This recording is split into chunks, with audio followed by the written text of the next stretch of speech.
Hello guys, so welcome back ulit sa ating channel Stock Play at weekend ulit. Of course, mag-update tayo about REIT. Don't forget to subscribe guys ayan sa ating channel Stock Play and paki-press na rin po yung notification bell para palagi po kayo ma-update sa mga bagong videos na i-upload natin. And shoutout po sa mga viewers of course, sa mga likers and as well sa mga nagko-comment sa comment section guys. Maraming salamat po sa support nyo. So ngayon, wait lang. Pag-start na tayo. Ayan, so meron tayong kodigo. Meron tayong kodigo guys. Kodigo. Ayan. Of course, unahin natin yung ARIT. Ayan, kasi ito yung trending. REIT. Okay. So medyo maganda yung yung kanyang closing dito sa weekly chart. Piercing candlestick. Which is solid, guys. Ayan, pero kasi nasa resistance to. Tignan natin kung may follow through tapos mag-breakout. Much better kung ganun yung mangyari next week. It means kung magbe-breakout to, yung next target natin sa 39 na. 39 to 40 na yun. Possible ito yung setup natin. Ayan Ayan. So, still intact guys, Napakaganda ng chart for REIT. Ayan. And kung papansinin natin, so sinabi na natin kanina nasa resistance, just in case lang na siya ay ma-reject at hindi makapanik. Of course, pwede tayong bumalik sa may support. Of course, yung support natin mid 36. Okay, possible dito guys. Okay, sa may 36 na to or sa loob ng green box. Ayan, basta mag-touch lang sa may green box guys, for this one, ARIT. So ngayon, kung papansinin natin, still goods because we have low, series of higher lows guys. Okay, and highs, high, high, and high. It means still uptrend yung ating dito structure. Ayan, so for now okay ito SIRIT next.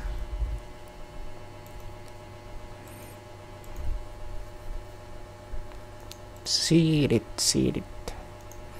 for SIRIT okay, nalaglag pero nag-close pa rin dun sa may support. Ayan. 3.01 yung closing price na to, for this week. Base sa natin. Sa weekly chart, okay. Okay. Pwede itong mag-extend, guys, Ayan. So, tingnan na lang natin. Ayan. Pero, walang matibay na support to, guys. Ang medyo matibay-tibay lang na support dito, eto. Sa 2.88, Or maybe dito sa may niya sa all-time high niya before. Of course, malapit yan sa 2.94. Ayan, 2.94 yung sa previous natin dyan. All-time high and right now nasa 3.05. Okay. So far, medyo delicate to, And kasi nga, medyo weak ang kanyang mga support. Ayan. Pero still, pwede itong mag-extend, guys, Ayan. So, pwedeng mag-extend. Okay, for now, yung natin dito, ceiling natin, yung kanyang New all-time high, of course. So, saan yun? Dito. Ayan. 3.05. No? And kung malalaglag naman yung support dito, ayan, sa may 2.94. 2.94. Ayan. So, I think doon, ano. So, dating, ano niya, all-time high, guys. SIRIT, then RCR. Check natin, RCR. Nag-hold sa may support. Okay. Good yan. Kasi kung ano, kung masusustain nga to, yung price dun sa may loob ng support, it means pwede tayo mag-retest ulit dito sa may resistance. 5.9 to ano, no? Let's say 5.95. Okay, tapos fresh breakout to. For me, medyo maganda itsura. Ayan, so medyo may ano naman, kumbaga, ano, may development naman. Because we have here low, higher low, higher lows, or even malaglag dito. Of course, still good siyan. Still higher low, no? Sa big picture yung ano natin dito eh. Okay, pinagbabasihan. So, it means still uptrend to, no? Yung kanyang price structure or yung mismong chart for RCR. Then, sa daily chart, same here. Ayan. So, just in case lang na malaglag, of course, dapat alam natin kung saan pwede malaglag. So, base dito, pwedeng yung support natin sa 5.55 or basta nasa loob ng green box. So, ito yung next ano natin. Next major support for RCR. Ayan. Next, RCR, MRIT.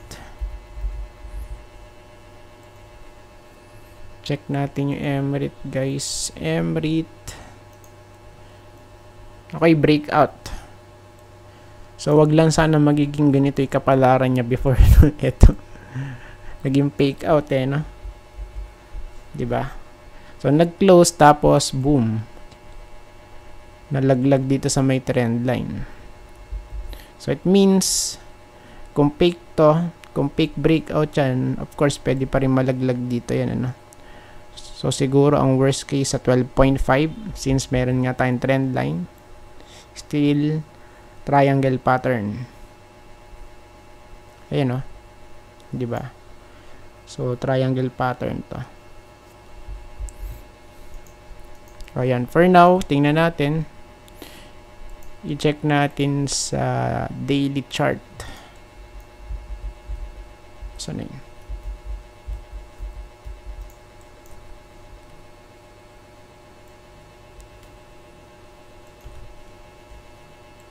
Ayan. So, sa daily chart tayo. So, as of now, this area,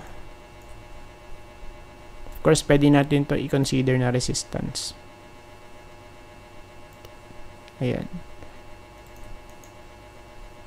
So, dito kasi na-reject eh. Ayan, no? So, nag-rally. Okay, tapos, rejected. Then, retest ulit. Rejected. Okay, tapos retest ulit. Ayan, tingnan natin kung ano mangyayari sa next week, ano. Ayan, sa Monday. Tingnan natin kung magbe-breakout ba or mag-pullback ulit to, no? So, yung support naman, immediate support. So, pwede tayo ulit magdagdag. So, nga lang, medyo maliit na to. Dito. 13.17. Yan. So, yung progress niya medyo maganda, no? Ayan, no? Low tas higher low. So yun nga lang, walang higher high. At retest pangalan to kasi. Ayan, no? Next, MRIT, PRIT. Check natin yung PRIT. Ayan, tas mamaya, meron pa tayong second video. Mag-update tayo ulit. Ano? PRIT. For PRIT. So, halos same lang din na itsura, no? Or yung, ano niya, yung mismong closing price last week. And tingnan natin to. Since, okay, breakout to eh, no? I-check natin dito sa daily chart. Ayan, para ano natin, mas makita natin, guys, no? So, ngayon, so I think i-support, ayan. Okay. So, ang ano natin dito, immediate support somewhere here sa 1.95. Oh, ayan, no? Let's see, guys, kung ano dito, kung babalik, ayan, sa 1.95 or even dito sa may trend line. So, meron tayong trend line dyan. Ito yun. Okay. Of course, madami yan. Ayan. So, kung magre-retest, of course, pwede itong ano, malaglag as low as 1.9, I think. So, siguro ito yung worst, no? For PRIT. Ayan. May confluence dito sa may horizontal. Ayan, kasi support din naman to eh. Ayun, no? Support. Support, no? For PRIT. Ayan. So, siguro, yun ang, ano, possible worst case dito. Kung siya ay malalaglag. Okay? Yung price. Ayan. Tapos yung last, of course, binago natin. Dati, VRIT. Ngayon, pinalitan natin DDMPR. Ayan. Ay, ano nangyari? Still pabagsak pa rin, guys. Tapos series of doji candlestick, guys, sa weekly. So ano to, ano, kumbaga medyo hindi ganong pinapansin, guys. Okay. At kung papansinin natin, medyo malayo actually. Ayun, no? Yung support niya before andito sa ano, sa 1.15 eh. Tapos nalaglag halos 15%. Okay. So sa ngayon, tingnan natin kung ano mangyayari dito. Okay. Let's see, guys, kung ano mangyayari for this one. Ayan, no? So, mag-extend tayo dito. Of course, pwede natin itong gawing reference. Ayan, no? Just in case na magkaroon ng bounce, pwede dyan. Ganyan, no? 1.09, pwedeng might dyan. Ayan, pero ang ano dito kasi, ang concern natin, still no breakout. Lower highs tapos lower lows, it means bearish. Ayun, no? Lower highs to eh. Ayun, no? Tapos lower lows dito naman sa baba. Okay. Ayan. Tapos sa ano natin sa daily chart,